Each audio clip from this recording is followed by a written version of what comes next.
Hello, good evening and welcome to another video from me, B.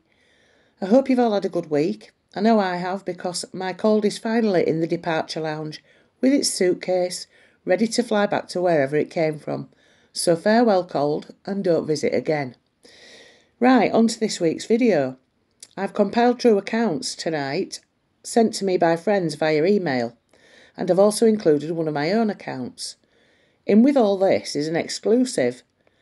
Never before made public, I have a video of some sort of flying cryptid. Now, I've watched this footage countless times and I'm at a complete loss as to what it is I'm looking at. So if you have any suggestions, you've either seen something like it yourself or you've seen similar footage, then please email me on the address shown in the outro to the show. The address will also be in the description. Please be sure to like, comment and share, and if you haven't already, please subscribe and hit the bell so you don't miss the notifications for future shows. Thank you. So get comfy as we listen to true accounts of the strange kind.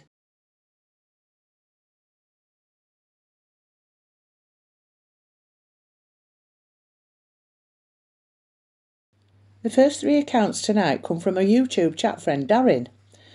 The first account Darren sat on for a lot of years for fear of ridicule, so I'm honoured that he trusts me enough to share it with you. And I'm proud to say that there will never be any judgment or ridicule on my channel. Everyone's accounts are valid. And as can be said for my own sightings, you weren't there, you didn't witness what I did, so how can you possibly judge? So, let's settle in and listen to Darren's experiences.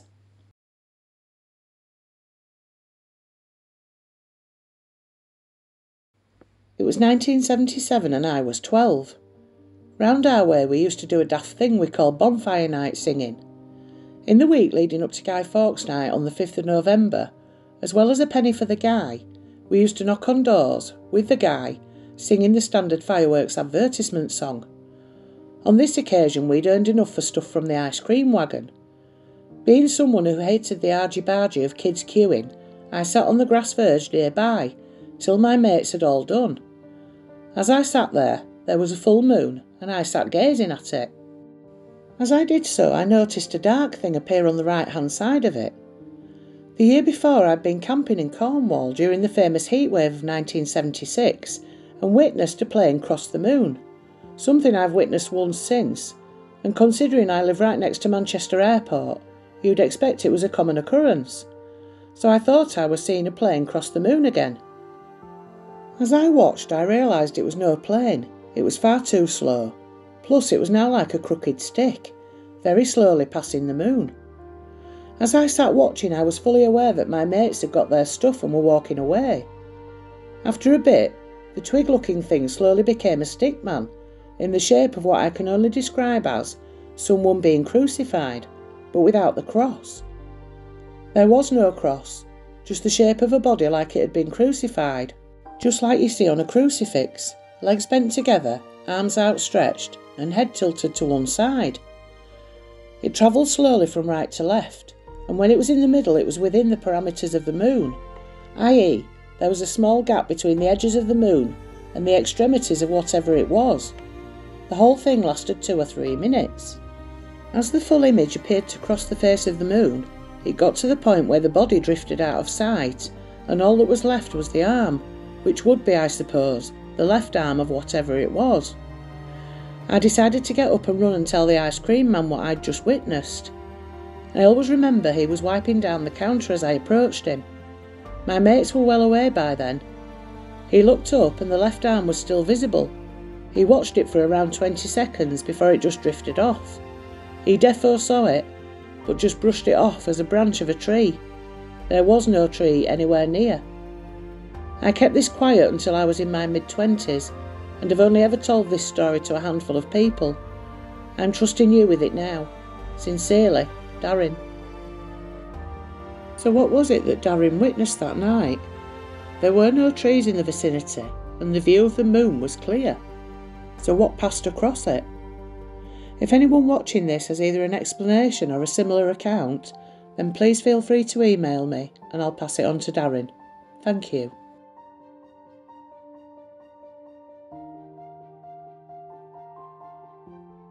Around 1982, a mate of mine told me this story and it's fascinated the hell out of me, so I've never forgotten it.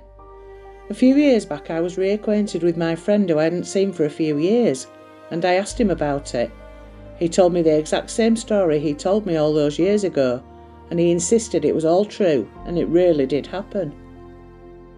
He told me he was going out on a night out with a friend of his and had called at the guy's house in the early evening, before 6. He'd never been to the house before, so although he knew he had family, he'd never actually met them. His mate wasn't quite ready, so he ushered him into the living room to sit and wait while he got ready upstairs. He walked into the living room and sat down on the couch and was introduced to his mum, who was sat watching TV with the kids. There were about 5 of them as I recall. I remember him saying they were like a set of organ pipes, all between the ages of about 3 to 9, some on the floor, some on the couch, but all just watching TV. Remember, this was just a small council house in Wythenshawe, so it was a little crowded as he sat waiting for his mate. Everyone was just gawping at the telly when a bloke with an anxious look on his face, dressed like a cavalier, thigh-high leather boots and jerkin, big floppy hat, the lot, just walked through the lot of them, at pace. He went past the TV and through a door next to the TV into the kitchen. The strange thing was, not one person batted an eyelid, they just carried on watching TV. Because of this, Keith, my mate, although surprised, just presumed it was his mate's dad, who he'd never met, remember, and he must have been a member of one of those reenactment groups, like the Sealed Knot Society, which were based a couple of miles up the road. He wanted to remark on it to his mate's mum, but because she was so engrossed in whatever she was watching on the telly, he just let it lie. About 10 minutes later, his mate comes down and suggests they go into the kitchen for a brew before they head off out. Keith follows his mate into the kitchen, expecting to see his dad in there with all his garb on. He goes in, looks round for his dad, no sign of him. It got weirder when he realised the back door was bolted and there was only one door in and out. At this point he still thinks it's his mate's dad, so he asked him where his dad went. His mate replies that his dad is still at work, and that he had just seen the ghost that appears around the same time most nights. The family are that used to it, they just get on with it and don't notice it. Wow, what an experience. It'd be interesting to know what was built on the land before the houses were built there.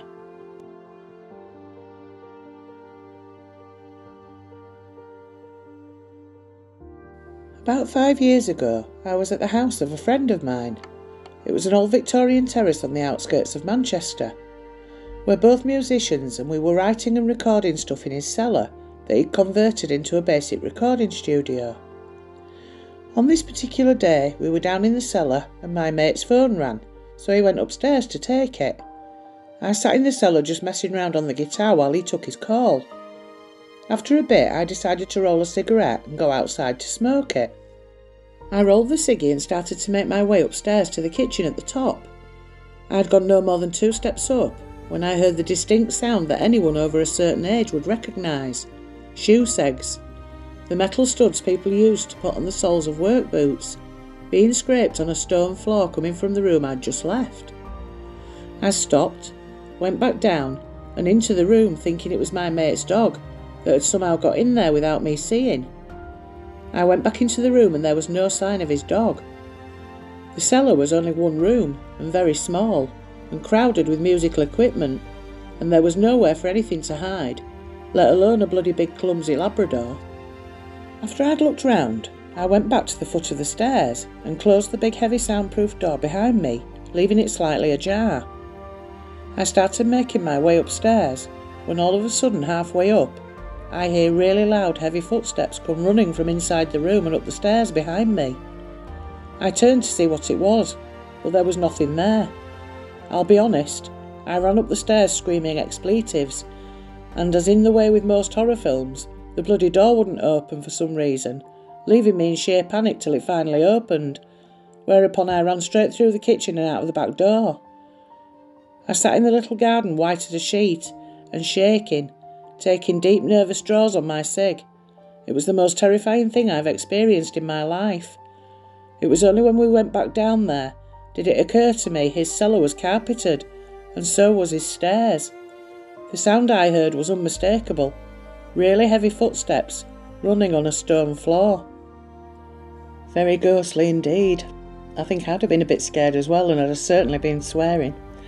Anyway, I'd just like to take this opportunity to thank Darren for sharing the stories with me. Thank you so much. I hope everybody enjoyed them as much as I did.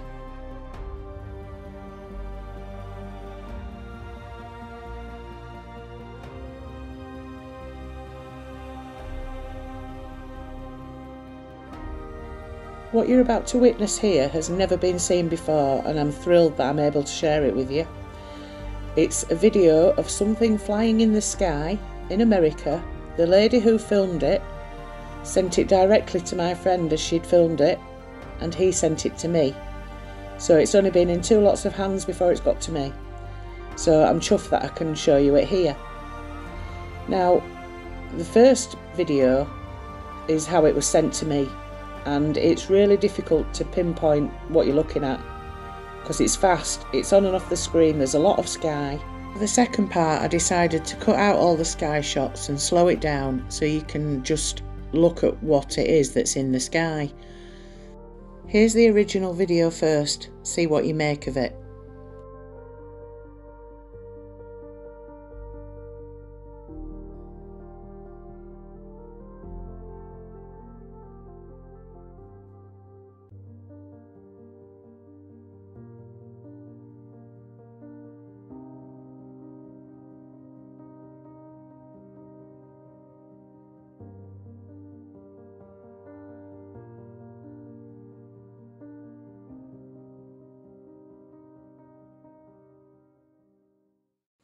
So folks, what do you make of that?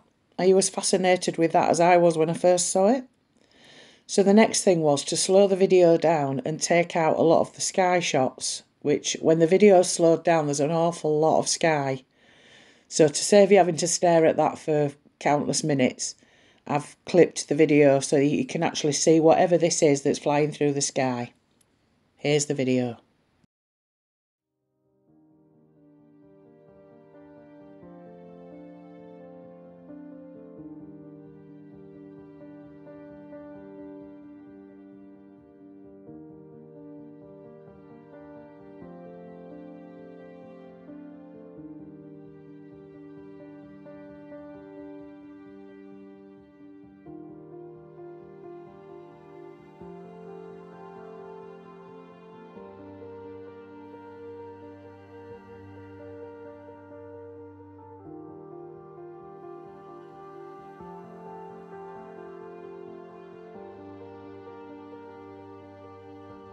Notice the light that appears on it here, just kind of towards the middle, but I think it's on the edge of its fin.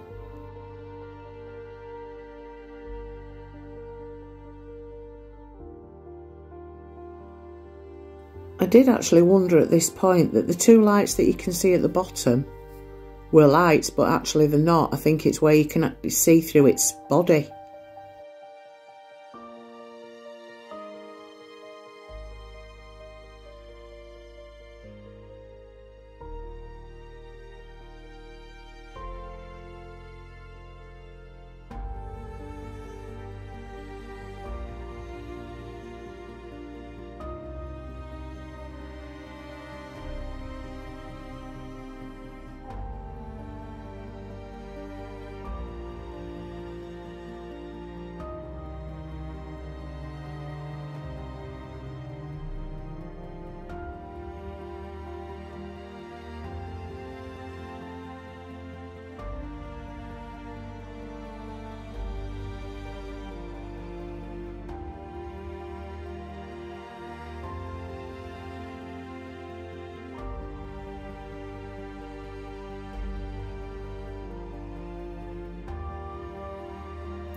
Here as it opens out again there are the flashes of light. It's almost like electrical charges running down its fins.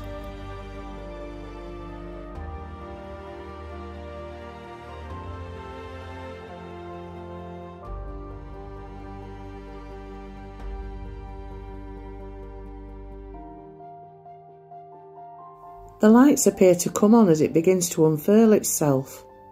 So is that how it charges itself up to power itself through the air?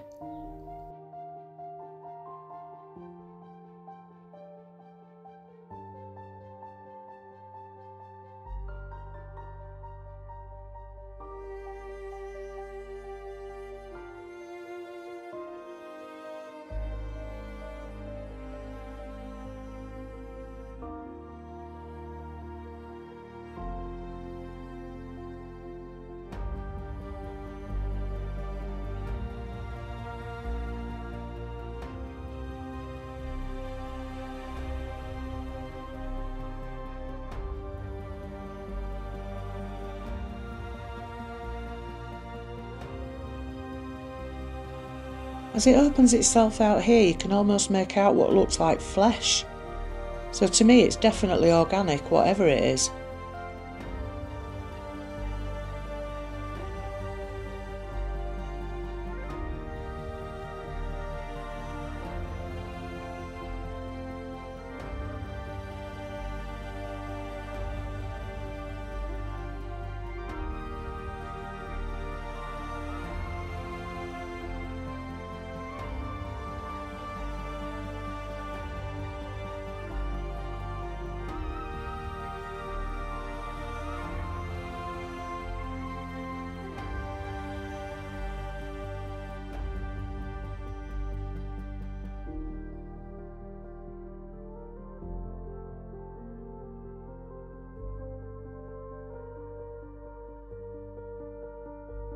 And at this point you'll see a dot of light appear like a star between the 10 and 11 o'clock position as you're looking at it, and it seems to track it for a little while.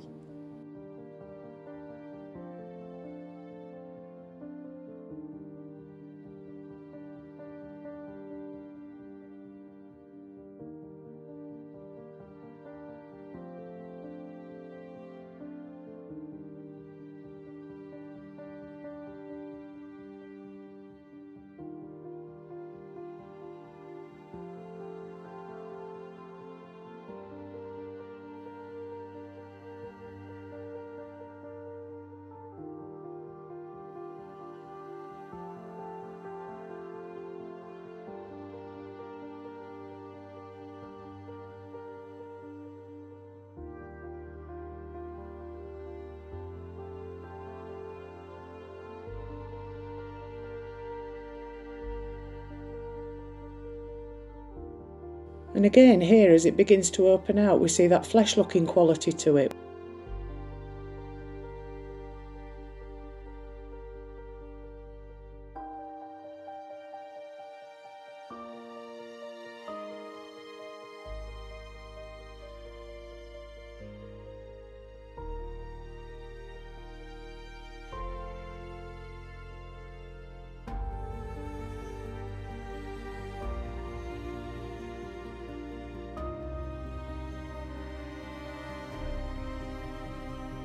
And again here we see the two flashes of light.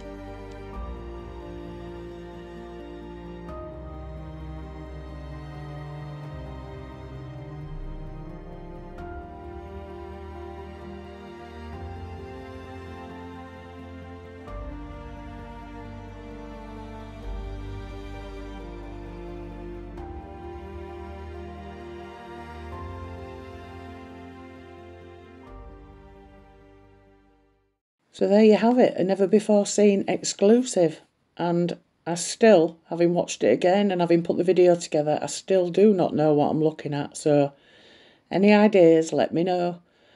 It certainly is a strange one, and the fact that it propels itself through the air using some sort of electrical system, just very odd. I'm at a loss, completely. I've never seen anything like it before in my life. So if you have, let me know.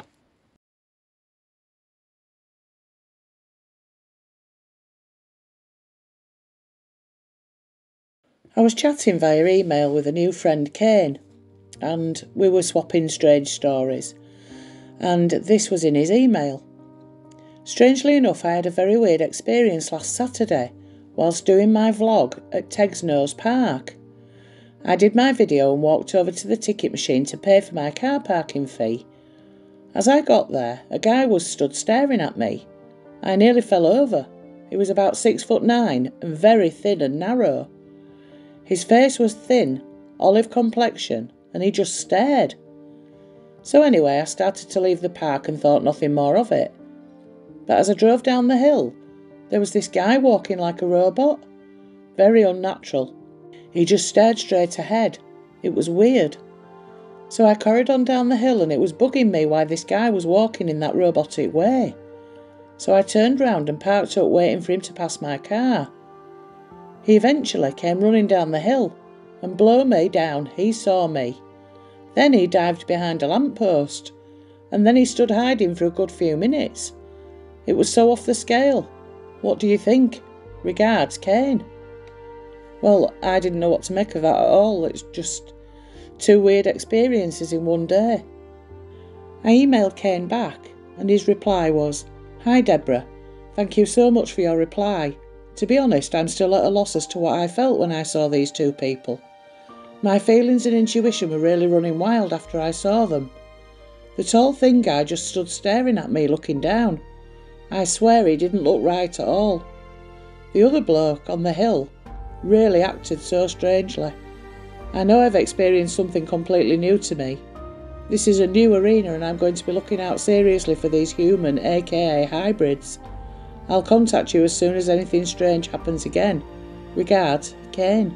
Kane sent me the video of the robotic guy on Messenger, but sadly it's really hard to make out, and like Kane said to me, the video doesn't do it justice, so I'm not going to include it here because you won't be able to see it on this platform. But yeah, it makes you wonder if we overlook these things. We're too busy with our own lives that we don't actually see these things. My eyes are more open now since I saw that strange girl with the wide mouth. So I'd like to thank Kane for these accounts, and I think we should all be keeping our eye out for the odd and the strange.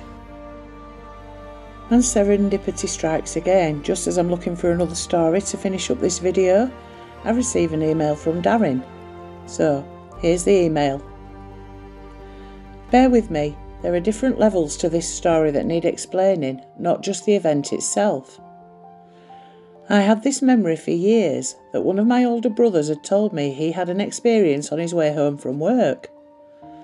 I remembered him saying a purple, tubular lightning bolt hit the ground at his feet and spiralled round him before disappearing in an instant. I distinctly remember him saying it, so much so that I told people about it over the years whenever the subject of the paranormal came up somewhere. Fast forward to about 15 years ago, I was at a friend's funeral and I bumped into one of my best mates as a kid. We hadn't seen each other in years and we were both soon wandering down memory lane having a good chat. After a short while, he said he'd been dying to see me for ages because he'd recently been thinking a lot about that thing that happened to us. I looked at him and asked, "What thing?"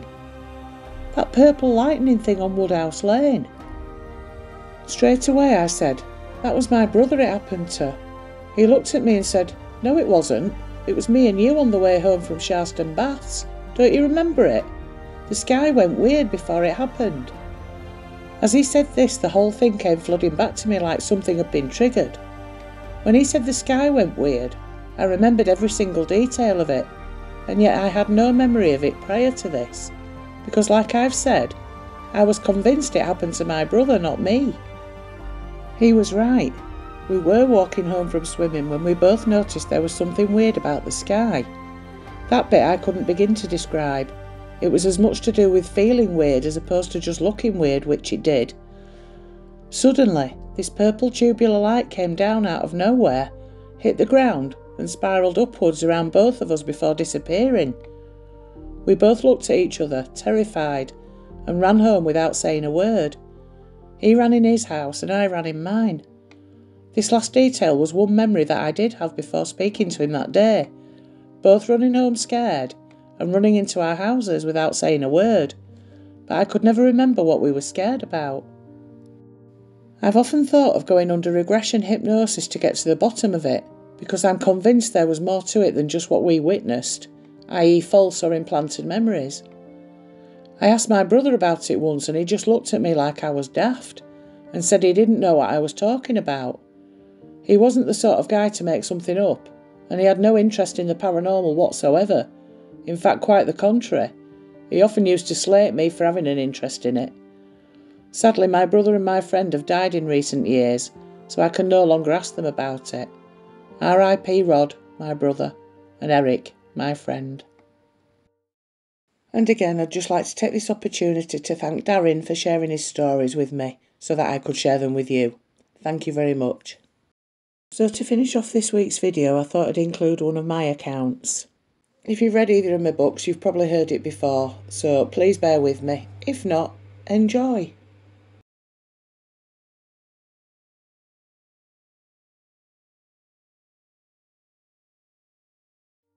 Back in the 1990s, my husband worked away a lot, so I spent a lot of 6-month periods on my own. One particular night I'd gone up to bed and I'd just started to relax a bit, and I had a crystal ball nightlight. The ball was heavy clear glass filled with air bubbles of all sizes, and it was about the size of a large grapefruit. It sat on top of a small machine that projected coloured lights up through the ball. It also had a function which enabled you to listen to sounds such as birdsong, rainfall or the ocean, which I never really used. I used it as a nightlight and I loved looking at it as I settled myself ready for sleep before turning it off. I was looking at the bubbles in the ball, getting ready to switch it off, when I saw what I can only describe as a fairy, sitting on top of the ball, propped back on her hands and swinging her legs idly. I was amazed. She had a beautiful smiling face, long blonde hair, and was wearing a long floaty white dress. She was around a third of the size of a Barbie doll. I just laid staring at her, totally transfixed, hardly daring to breathe. She didn't appear to have noticed me, so I didn't move in case I scared her off. As I looked at her, I noticed movement at the far side of the ball. Suddenly, a male of the same size appeared. He placed his hands far apart on the ball and bent slightly forward. He peered round as if looking for someone, maybe the female. I was so blown away I inadvertently squealed. They both jumped in shock and disappeared. I was so sad that I'd startled them. It was just a reflex action that caused me to squeal. They never appeared again, well, not while I was awake anyway. The night after this I put my lamp off and my head on my pillow, and I suddenly heard music begin to play. This was no ordinary music. It was the kind of music you'd expect angels to play. I sat up and tried to work out where this beautiful sound was coming from, but it was all around me, fading in and out. I could hear harps, tinkling bells and flutes, all high-pitched, but not in a grating, irritating way. I could have listened to it all night. It was truly beautiful, and I went to sleep with a smile on my face, knowing that I'd witnessed something very magical. And there we have it for another week. I'd like to thank both Darren and Kane for their accounts, and also thanks go to my anonymous source for the flying cryptid video. I hope it's blown your minds as much as it's blown mine. It's truly a remarkable piece of footage. So not only do we have to keep our eyes open around us at ground level, but also above our heads too. So there's something to think about. Thank you all for tuning in. I'll be here again next week with another video. So until then, stay safe, stay happy, and stay spooky.